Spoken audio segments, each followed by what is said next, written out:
Hey everyone, it's Amy Sherman from MLive and Michigan's Best, and it's my favorite time of the week. It's time for Beer of the Week, and I'm thrilled to introduce our guest this week. It's Ryan Cotton-Jim from Hat Brewing Company in South Lyon. Ryan, welcome to Beer of the Week. Thanks for having me. Excited to be here. Hi, everybody. Hey! I'm so glad that you could join us. Witch's Hat has been one of my favorite breweries for a long time, but a lot of people might be unfamiliar with you because you're a little bit on the smaller side, and yet your beers are gaining traction and distribution across the state more and more every day. So let's hear a little bit about the story behind Witch's Hat, because when you guys started way back in 2010, we were in the midst of a huge economic downturn. And that was one of the reasons why you and your lovely wife, Erin, decided to take the leap and to start your own brewery, right? Yeah, totally. So I mean, our story kind of really just started, like you said, out of that time. My wife and I both lost our jobs right about the same time. And at the same time, we were having our first child. So it was very stressful times. At the same time, it kind of propelled us into do what we really wanted to do and follow a dream, which was open this brewery. So it gave us that opportunity to really meet with some investors and talk to a lot of people and kind of prepare. And so we kind of just dove right in, did everything we could to get a small little loan, open up in a small little strip mall in our small little town of South Lyon. And then it kind of just propelled from there. It's been an amazing story, an amazing ride. Still hard to believe that it happened 8 years later, 10 years later, whatever it is. But that's how we got here today. That's pretty amazing. Now, Ryan, were you a home brewer to start with? Is that how the dream got started? Yep. My wife and I both are just huge, craft beer fans, huge Michigan beer fans, started home brewing, that story that you hear so many times.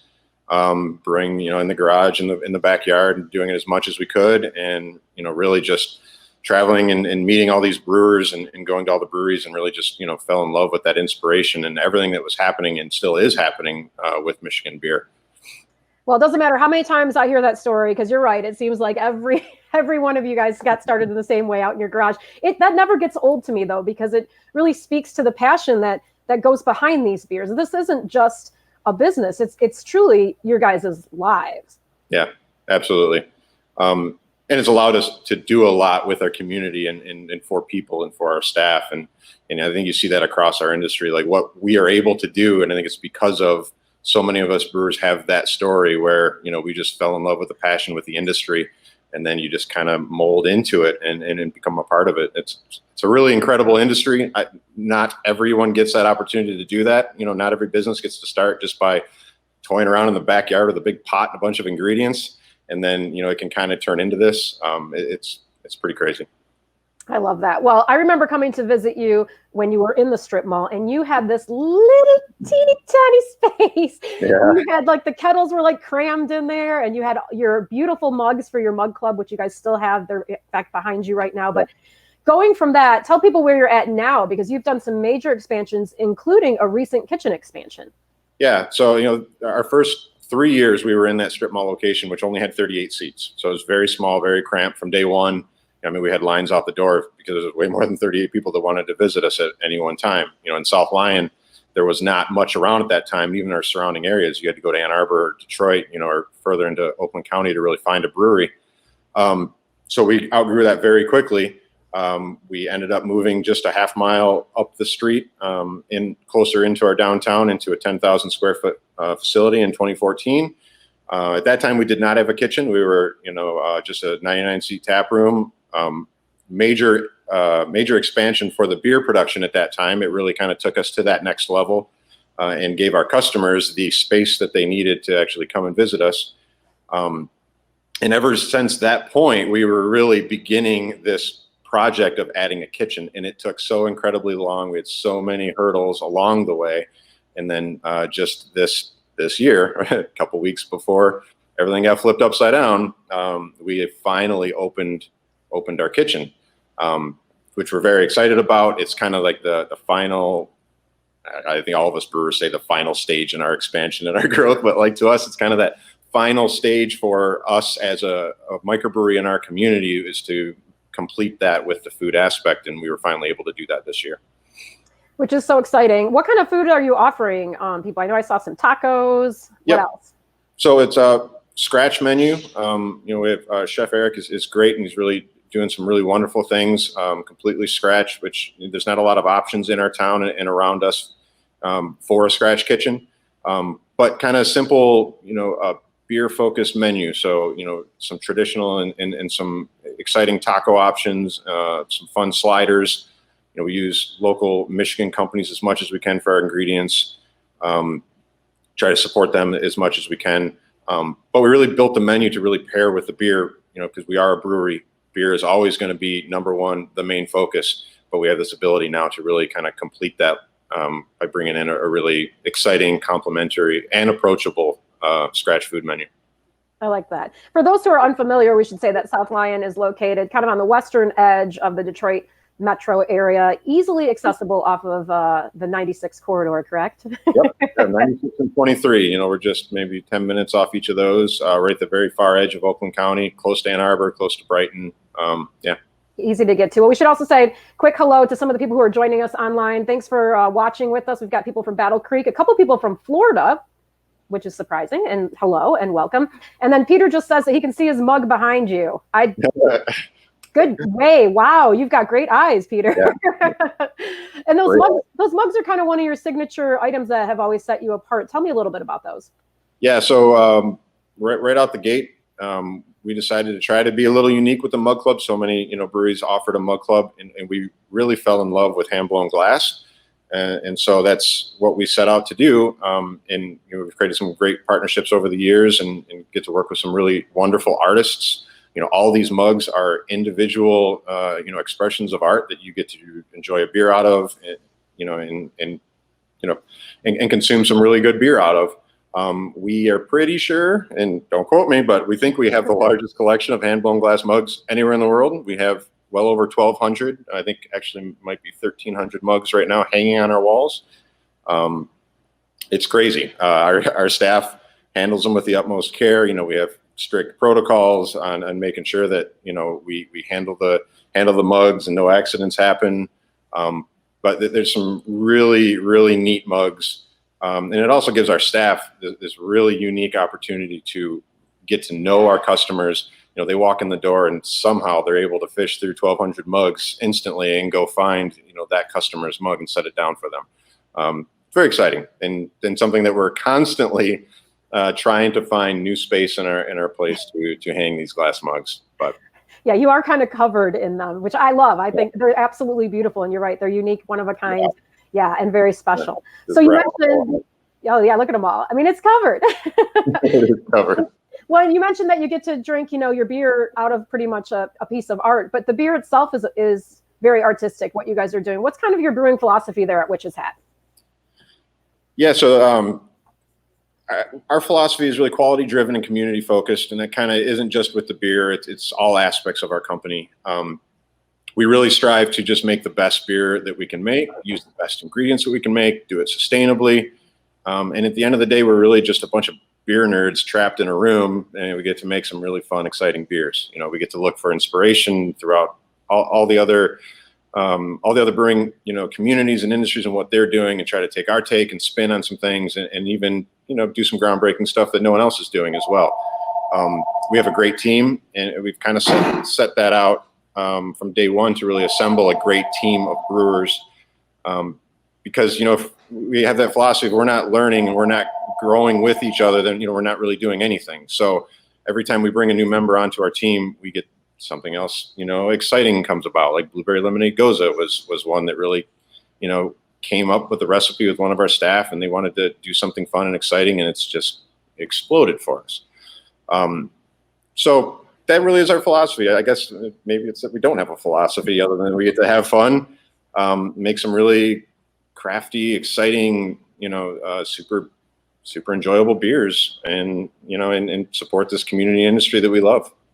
That sounds fairly awesome to me. I could get behind that. And that Blueberry Goza is absolutely delicious. It's tart and tangy, and it's a great summer beer. It's something to look forward to, I think. And I really enjoyed it when I tried it with John a few weeks ago. Now, we are going to get to our pick for beer of the week in just a little bit, but we've got a couple other beers we just wanted to, well, actually one beer and one seltzer that we were going to just quick mention as maybe some other options this summer from Witch's Hat. One was the 3-chord Kolsch. Yeah. There we go.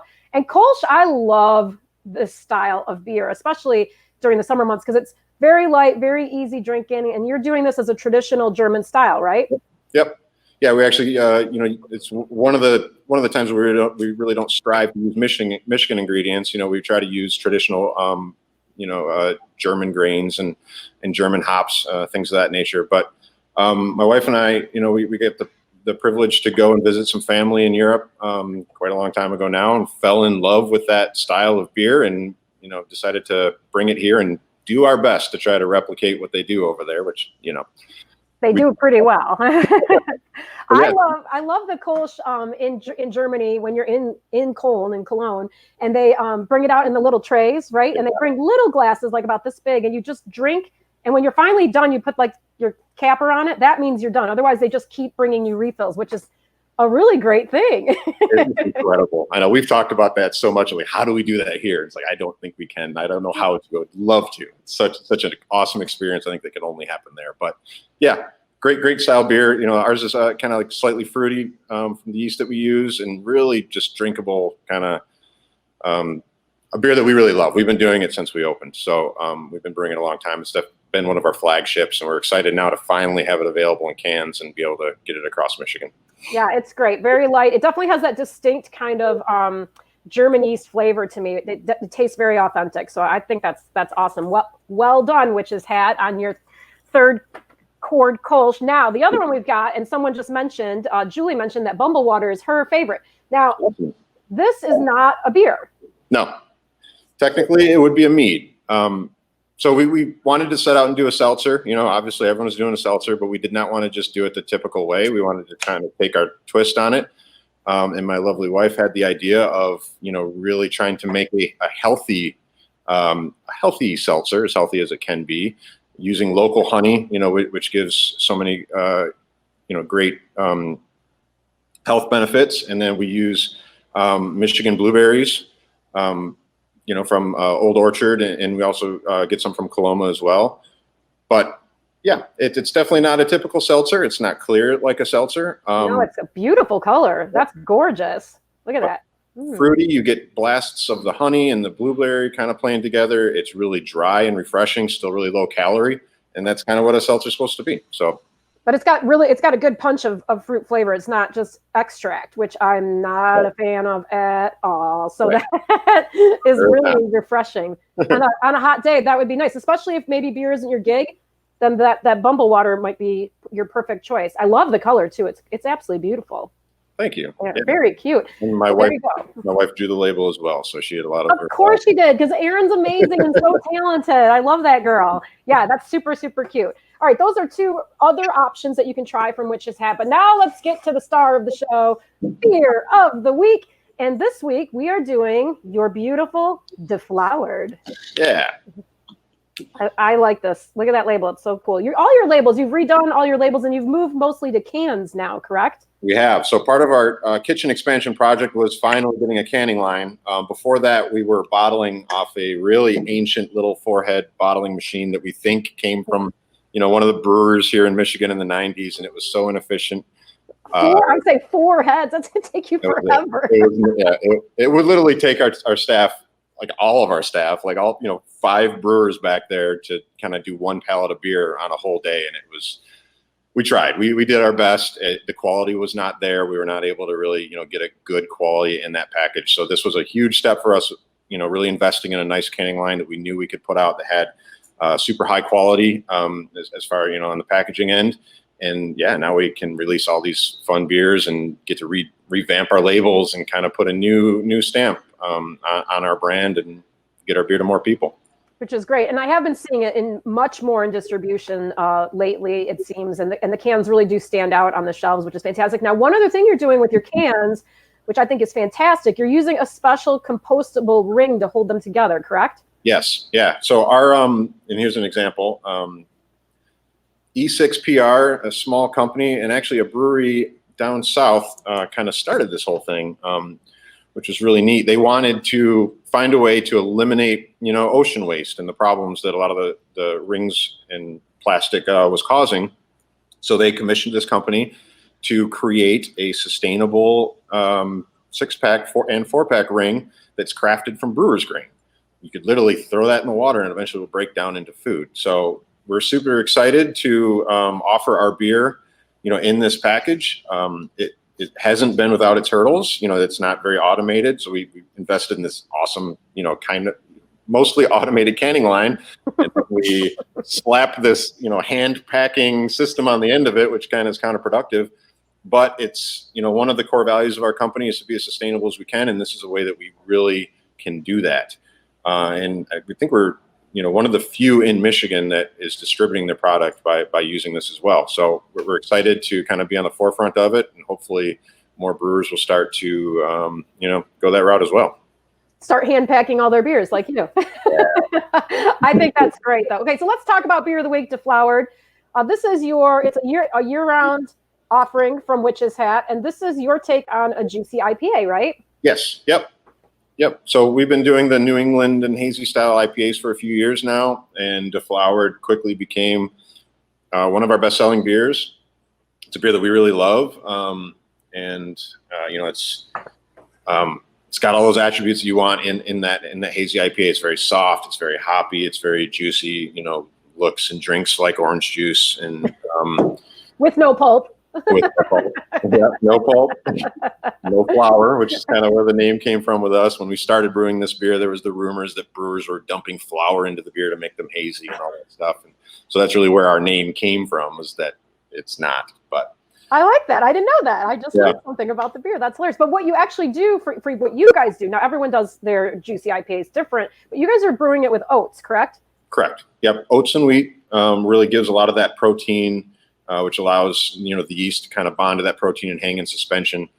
And it really, when that yeast's hanging in suspension, changes the profile of the hops and a lot of what the hop compounds do in the beer, and really creates this style. There was so much talk about this style when it started, and a lot of brewers were like, just, not on board because it was so different from what we were doing. But, that is exactly what craft beer and Michigan beer and breweries like us do, is challenge that quota, right? And try to do something different. And which now it's not. I mean, there's tons of these beers out there all over the place, and they're all amazing and they're great. And this beer has quickly become one of our biggest beers. Train Hopper is still our flagship, but right behind it is Deflowered. It's really doing big things for us.